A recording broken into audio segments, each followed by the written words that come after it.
Hello everyone, whoever is watching our program on the occasion of International Day of Peace. I would like to highlight a few important things related to the topic of peace and also my experiences as a research student on the topic of peace and all related topics like trauma, PTSD and so on. But before that, I would like to introduce myself. My name is Bashria Sarwari. I'm affiliated with, I'm a Ph.D. student and affiliated with Clay Laboratory, University of Toulouse, Jaurès, France. So before starting my PhD, I'm just giving a very short glance of my activities since 2017. So in 2017 I was pursuing my master's in India, and it was in St. Joseph's College or Bangalore University, and it was a Master of Social Work, and I wanted to highlight it because it was the very best experience of my life, and this master was something which really took me into the field and connected me with the people who are vulnerable. And then after I finished my master's, I traveled back to Afghanistan to resume my work, and then I was working with one of the humanitarian organizations and as a project director for one of the educational programs. And the work that we were doing it was to provide education programs and livelihood programs to the internally displaced people or IDPs, the Afghan citizens or Afghans who were coming from the other provinces, which from the provinces where war was happening or the economic situation was not really good. So they were coming to the capital, Kabul city, and then we were providing them education programs and livelihood programs. And it was basically, or especially, our focus was on the women and the girls, because they were not also able to get education in the provinces that they were before coming to Kabul. So the work was really close to my heart, and every day on this day we were celebrating International Day of Peace. And we also were teaching our students one subject by the name of peace and reconciliation, because the communities were living together, and then they were from different backgrounds or different ethnic groups, and then we really were teaching them to live together and how to have a peaceful relationship with each other, because I feel that every problem which is related to the war or violent, it falls back because there is no peace. So it was really a very, very precious experience for me to learn from the people how they were open to the topic of peace, and how I was interested in doing something related to the peace. And so I was thinking of people who are outside of Afghanistan and how they are living with the other people, like other, we call them foreigners, like they are not Afghans and they're from the other nationals. So then I was thinking about the refugees who were uprooted and they left Afghanistan and are living in different countries, and how they are living. And so this was a kind of starting point for me to think about my PhD, and then I applied for a scholarship in India to pursue my PhD. I was a registered PhD student, and I studied for 1 month, and then I went back to Afghanistan for some of the personal celebrations that we had. And then I got stuck there, and Taliban came to Afghanistan, and then we were not able to go out of the country. For 15 days I was living in Afghanistan with my family, and after that we were evacuated by the organization where I was working to Europe. And at some point, like after arriving in Europe, like other refugees who are really struggling to start a new life for themselves and find the meaning of life in the country where they're trying to resettle, I was also thinking the same, like I have to do something for myself, because it's not easy to live in Europe and then also to start your life from zero. So it was really a zero for me, with the new language, with the new culture, with the new society, new people, and don't know anyone here. So I applied for another scholarship in France, and the same laboratory or the university that I just mentioned. And then I was granted a scholarship because the scholarship was also to support the Afghan women, the Afghan refugees. And then I was awarded the scholarship. Then I started my Ph.D. and right now I'm in second year of my Ph.D. But the topic of the integration and how the outside group or the inside group, are dealing with each other, and how this inclusion could happen, and what are the problems or the challenges that uprooted people are facing, and especially the psychological problems related to the trauma, to PTSD, and so on. It was still my area of interest, and so I wanted to really study something related to this line. And so I proposed the same topic.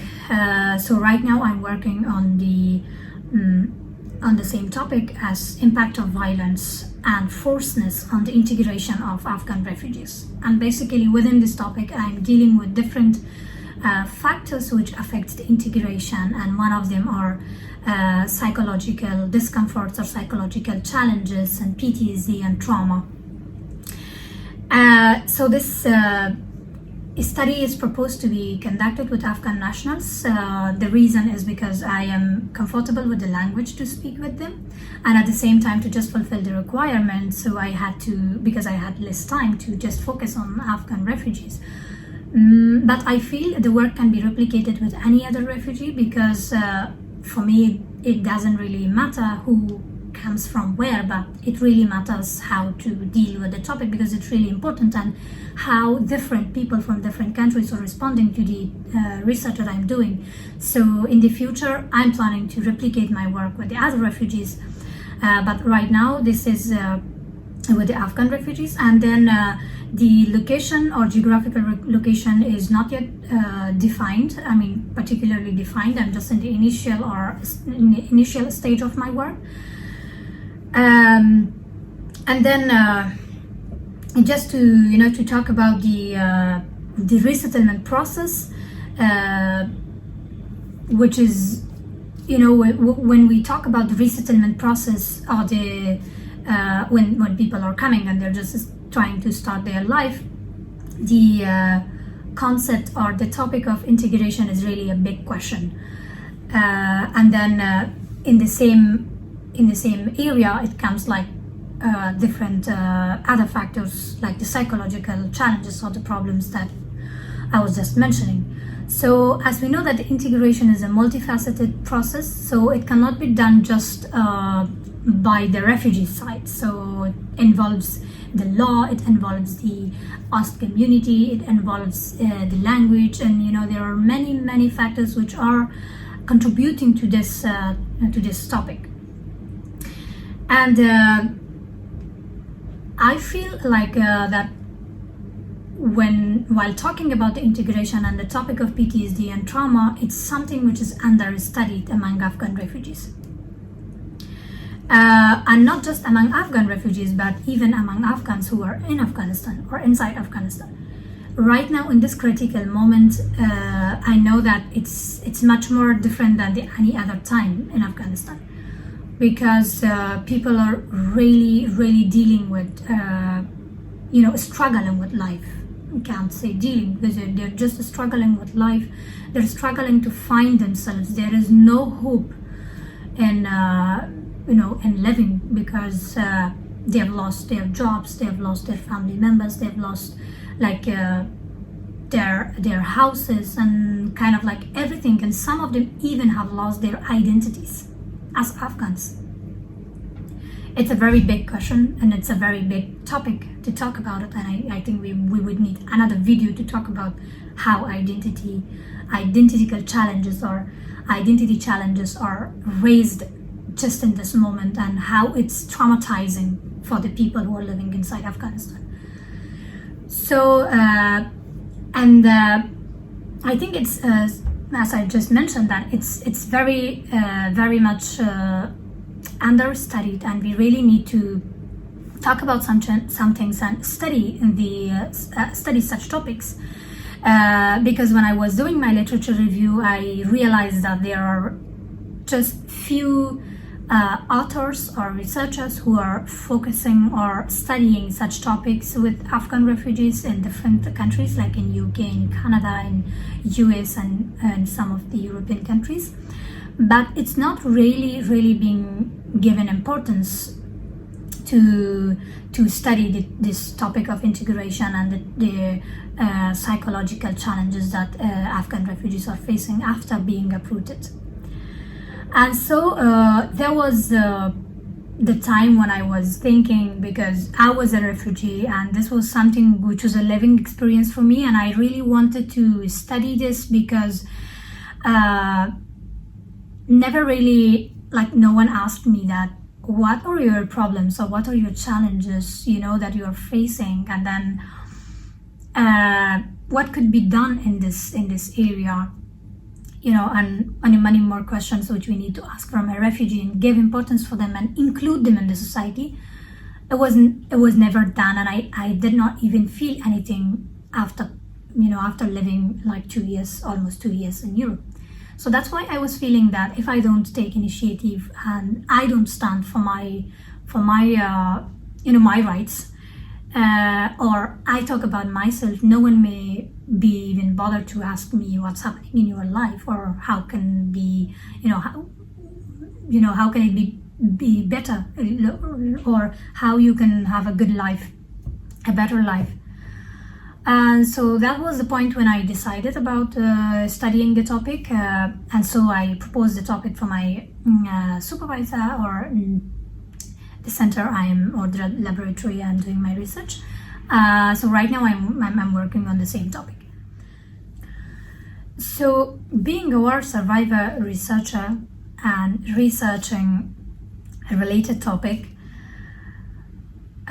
includes drastic emotional and psychological discomforts. So I really want to confess that, because it's not easy. It's not easy to deal with such topic when you are coming from such a background.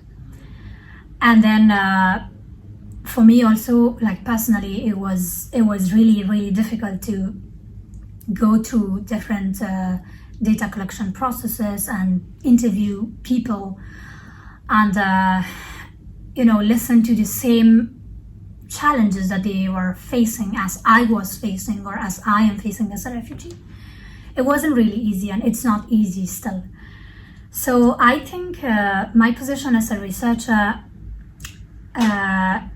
beside all the challenges, I think that given my position as a researcher or a war survivor, and then studying the topic of trauma or social inclusion or integration and so on, and then experiencing a lot of challenges, psychological discomfort, and someone who never experienced a real peace, and whenever there is the question of peace, I really go into very, very deep thinking. So, but all these challenges or problems cannot be a reason to stop studying such topic, to stop me from studying or researching in this area. So for me, my work is beyond some of the challenges or psychological challenges that I face. Because I think even if it hurts, even if we feel pain, and even if I have to cry after conducting the interviews, I still have to do this. Because the topic is very important, and if we know the importance, because it's really, touching, and we know the importance of the topic, so we have to talk about it, and we have to do something about it. Until we are not talking about the topic, and until we are not posing questions, we are not requesting help or interventions, I don't think so there would be any change happening in this area. But personally, I always try to maintain my position as a neutral researcher, and I have my personal coping strategies before conducting the interview and even after conducting the interview. Sometimes I end up crying. I end up just, taking my time and expressing my emotions, and maybe I need the nature and, some friend to talk with them. But I never I never let these problems affect my research work or stop me from doing the research. So going beyond the just a research work, I feel working with traumatized clients are never easy task. No matter what position you're holding, like, if you're a therapist and dealing with the traumatized clients every day, and then if you're a psychologist and then you're counseling them regularly, or if you're a researcher and you're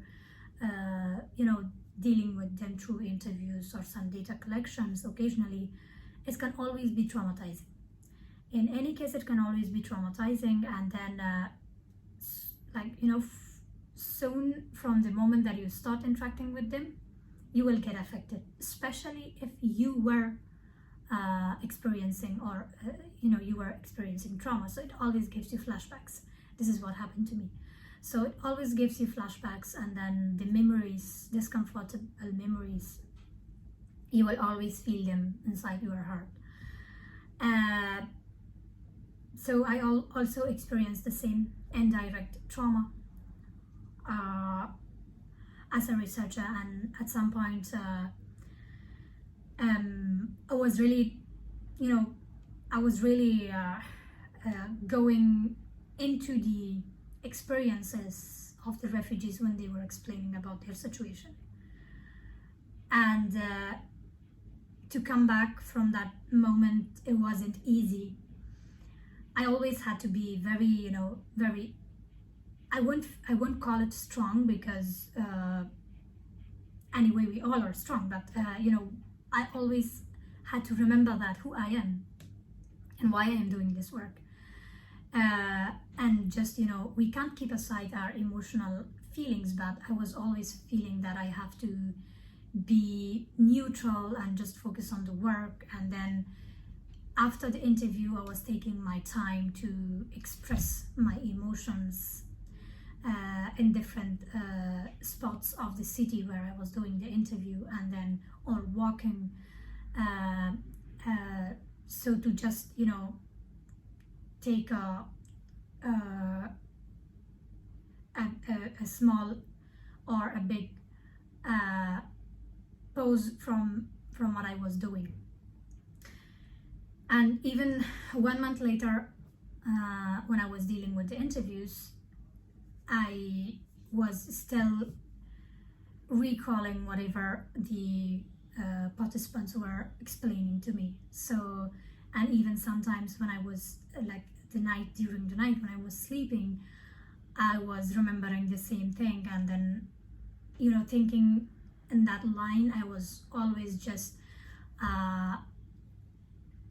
experiencing things when I was sleeping, or remembering the moments that they were talking, and just visualizing them when I was sleeping. I mean, it was happening to me, and even in my dreams, and even when I was awake, it was always with me whenever I was thinking about the interviews.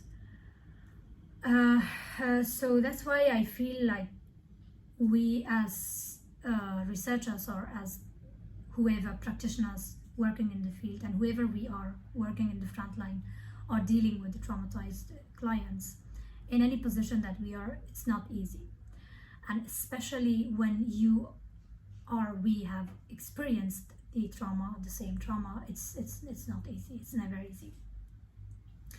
But what can be done, and then how do people like our colleagues or people who are working with us, or our friends, our supervisor, and then what can they do? So I just wanted to have a suggestion or a recommendation on that line. I feel that because this is a support that I received, so, and it really helped me, that a supervisor can provide a very flexible schedule for the researchers in this line or in this area, which really can help us, because soon after I did the interviews, I took a trip, and then I went to another country, and I was spending some time with people there, with my friends and whomever I knew, and it really helped me to go out of that situation